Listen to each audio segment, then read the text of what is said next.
തന്നെ ആക്രമിച്ച പോലീസുകാരെ വെറുതെ വിടില്ല എന്നുറപ്പിച്ചു പറഞ്ഞുകൊണ്ടാണ് തന്റെ മൂക്കടിച്ചു പൊട്ടിച്ച പോലീസുകാരന്റെ ഫോട്ടോയും ദൃശ്യങ്ങളും ഷാഫി കഴിഞ്ഞ ദിവസം പുറത്തുവിട്ടത്. ഷാഫി എന്ന ജനപ്രതിനിധിക്ക് വേണ്ടി സാക്ഷാൽ ലോക്സഭാ സ്പീക്കർ പോലും കളത്തിലിറങ്ങുമെന്നും ഡൽഹിയിൽ നിന്നും ഗുണ്ടാ പോലീസിനെ തീർക്കാൻ ആളെത്തുമെന്നുമുള്ള പല വാർത്തകളും വന്നതിനു പിന്നാലെ ഷാഫിയെ തള്ളിയ അഭിലാഷ് ഡേവിഡ് ഇപ്പോൾ സങ്കട പരാതിയായി ബോധിപ്പിക്കുകയാണ്. തന്നെ ഷാഫി പറമ്പിൽ അപകീർത്തിപ്പെടുത്തി, പരസ്യമായി തന്റെ ഫോട്ടോയടക്കം കാണിച്ചുകൊണ്ടാണ് അപകീർത്തിപ്പെടുത്തിയത്. ഇതൊക്കെ ചൂണ്ടിക്കാട്ടിയാണ് ഇപ്പോൾ പരാതി കൊടുക്കുന്നത്.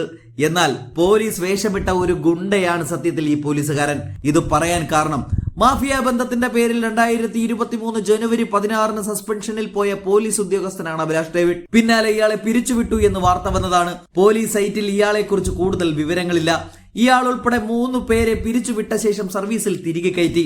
വഞ്ചിയൂർ CPM ഏരിയ കമ്മിറ്റി ഓഫീസിലെ നിത്യ സന്ദർശകനാണ് ഇയാൾ. സർവീസിൽ നിന്ന് പിരിച്ചുവിടപ്പെട്ട ഈ പോലീസുകാരനടക്കമുള്ളവരുടെ രേഖകൾ പോലീസ് ആസ്ഥാനത്തില്ല എന്നാണ് വിവരാവകാശ നിയമപ്രകാരം ചോദിച്ചപ്പോൾ ലഭിച്ച മറുപടി.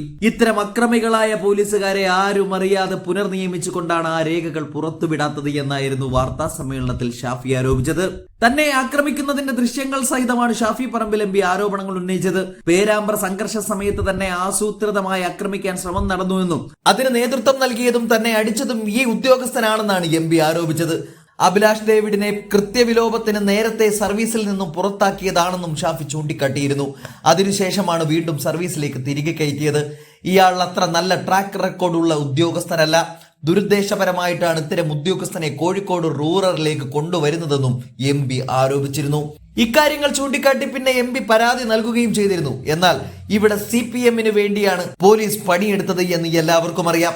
എന്നിട്ടും പക്ഷേ പേരാമ്പ്ര സംഘർഷത്തിൽ പോലീസിനെതിരെ ഷാഫി നൽകിയ പരാതിയിലും അന്വേഷണം എങ്ങുമെത്തിയില്ല. രാഷ്ട്രീയ സമ്മർദ്ദം ശക്തമാക്കാൻ നാളെ വടകരയിൽ യൂത്ത് കോൺഗ്രസ് മാർച്ച് സംഘടിപ്പിക്കുകയും ചെയ്യും.